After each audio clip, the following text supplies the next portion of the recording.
Otep à tous, bien-aimés frères et sœurs.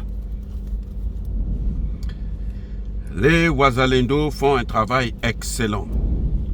Je vous ai dit dernièrement que c'est à cause de que la diplomatie de Tshisekedi est en marche et elle est en train de gagner du terrain, elle est en train de prendre de l'ampleur, elle est en train d'avoir des succès.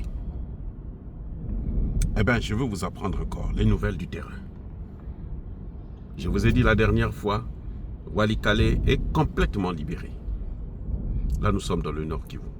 Je vous ai dit aussi que le Massissi centre a été libéré. Et je vous ai dit, maintenant je vous dis, que Calais est aussi libéré. Calais vient d'être libéré il y a quelques heures. En tout cas depuis hier dans la nuit, je crois. Parce qu'il y a eu de violents combats. Les mercenaires, la milice de Kagame et les M23 sont très très loin maintenant. Ils sont à plus de 80 km de Calais. Avant, ils combattaient à 22 km de Walikale. Maintenant, ils sont à 80 km de Walikale. Toute la zone là est en train de se libérer. Et c'est ça la force justement de la diplomatie de Tshisekedi. Parce qu'une diplomatie va de pair avec les moyens militaires qui soutiennent cette diplomatie. Vous voyez Zelensky, il ne peut rien faire face à la Russie. L'OTAN ne peut rien faire face à la Russie. Parce qu'ils n'ont pas les moyens d'imposer une paix à la Russie. Donc la diplomatie seule ne suffit pas. La diplomatie doit être accompagnée par une force militaire.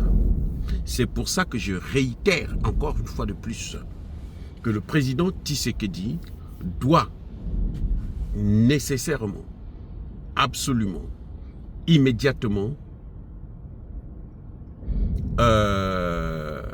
réformer son armée et réformer son administration. Eh oui, la lutte contre la corruption doit continuer. L'impunité doit être bannie. Tous les traîtres là, il faut qu'ils payent de façon, mais alors, radicale ce qu'ils ont fait. Parce qu'on ne peut pas construire une nation prospère, noble, si on continue à prier, à aller dans les églises pour aller chercher des solutions à la crise. Si même les hommes en soutane qui trahissent la nation sont considérés comme des hommes de Dieu. Non. Un homme de Dieu, là, il ne trahit jamais sa nation. Parce que trahir sa nation, c'est trahir le Dieu là lui-même. Dieu, leur fameux Dieu, c'est écrit dans la Bible. Quand je dis leur, parce que nous avons notre Dieu, le Dieu des Kémites. C'est écrit dans la Bible que toute autorité vient de Dieu. Si les Ambongo, les Cholés et les autres pasteurs se permettent de bafouer l'honneur de Tshisekedi, c'est parce qu'ils ne respectent pas Dieu, leur Dieu. Ils ne le respectent pas. Puisque l'autorité de Tshisekedi vient de Dieu. Donc ils peuvent ne pas respecter Tshisekedi. Voilà la réalité, les amis. Nous parlons de la politique. C'est ça la politique. Oui. Donc, nous saluons le travail des Wazalendo, mais nous saluons aussi cette frange de l'armée. L'armée congolaise est en train de devenir de plus en plus motivée. Parce que Tshisekedi a augmenté leur salaire.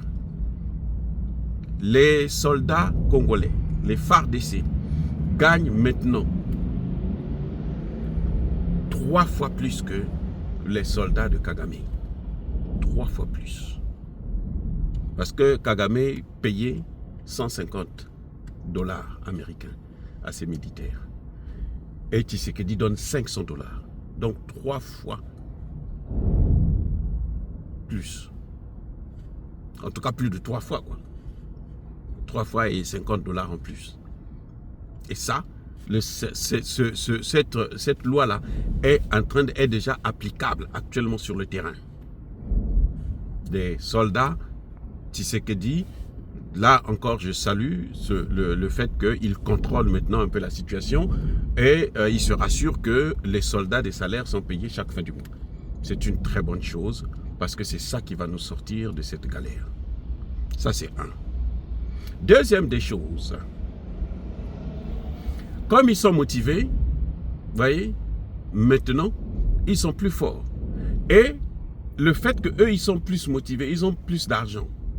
Les autres sont maintenant démotivés.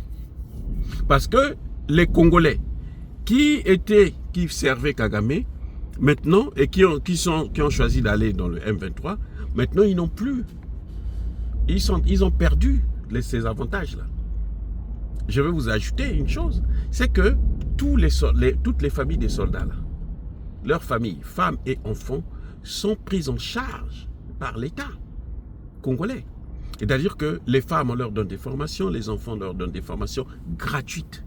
De telle sorte que, même quand leurs maris vont revenir, ils auront la possibilité de vivre et ça va augmenter leurs revenus. Eh oui. Et pendant ce temps, au Rwanda, du côté du Rwanda, avec la crise qui est en train de se battre son plein actuellement, Kagame n'arrive pas à payer les salaires des militaires, y compris même des fonctionnaires. Oui. Du coup, c'est un problème grave. Et c'est ce qui fait la victoire, les victoires que vous êtes en train de voir là. Mais tout ça, je rappelle encore que c'est à cause de la détermination des Wazalendo. Parce que les Wazalendo, contrairement aux FARDC, n'ont jamais baissé les bras. Ils ne les ont jamais donné du temps de s'asseoir, de réfléchir, de s'organiser et de revenir les attaquer. Voilà la force de la diplomatie de la RDC. Les amis, soyez bénis, abondamment bénis par le Dieu de Kémité, par nos ancêtres angélisés. Merci, merci pour la libération de Calais par toutes ces forces congolaises, que ce soit les Wazalendo ou que ce soit les FARDC. Nous vous saluons depuis les États-Unis d'Amérique. Soyez bénis, abondamment bénis par le Dieu de Kémité, par nos ancêtres angélisés. Vive l'Afrique éternelle, j'ai dit et j'assume.